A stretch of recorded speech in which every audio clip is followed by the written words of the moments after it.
Good morning. I am Wayne Johnson with Doc and Queen Ministry. Today I will be discussing fatherhood. I will be using the Bible verse First Thessalonians chapter 2, verses 11 through 12. And it reads, "And you know that we treat each of you as a father treats his own children. We plead with you, encourage you, and urge you to live your lives in a way that God will consider worthy. For he called you to share in his kingdom and glory." The Apostle Paul was speaking to those at Thessalonica in these two verses to be like a father talking to his children. Paul was asking them to plead, encourage, and urge their children. I'm going to start with what we will just consider a proper father. And I know that this is just going to be just some short basics, and there's probably a whole lot more that you would want to add, or even I would want to add. But let's just start with just a small base. One, a proper father loves God.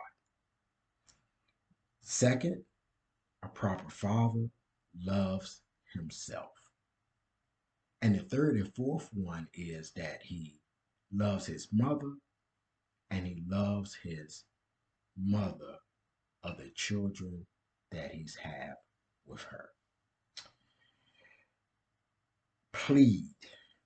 When I think of the word plead, a lot of times I think we, if you're anything like me, think about begging, pleading for something. But I want you to look at this word plead here in a way of persuasion, not in the terms of begging, but persuading. If we, as fathers, can be in our children's lives, they can watch us. And so then we are able to persuade them to do the right things necessary as they grow up. One thing I know, as I have done many visits in my times and just watching um, parent visits and just speaking in particular of fathers, if the younger the child is, it won't take long for that child to mimic his parents, but in this case, his father. So the younger that we can get our children to be a part of our lives as fathers, the better it is because they have a connection.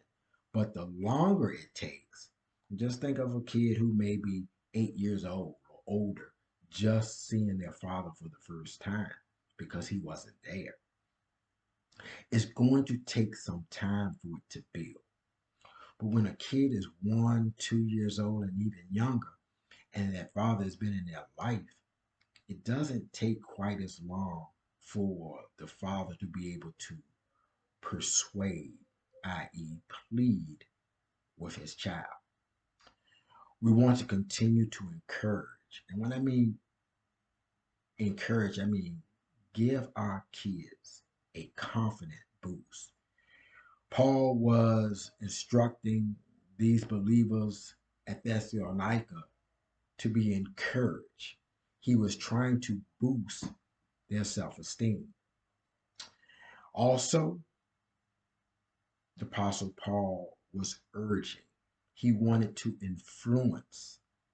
We need to influence our kids' drive. Our kids are watching us, and we can make more of a difference in their lives when we are a part of their lives earlier. This has just been a quick video that I wanted to share on fatherhood. Make sure that we are able to plead, encourage, and urge our children so we can share with them the kingdom and the glory of God. See, they want to also understand what we bring to the table. And we just want to share with them what is necessary to come into our lives with them. They are big on as they continue to grow up. They are so big on what their father is doing, what their father have, and how their father cares about them. I thank you, and I will talk with you and see you again soon. Take care.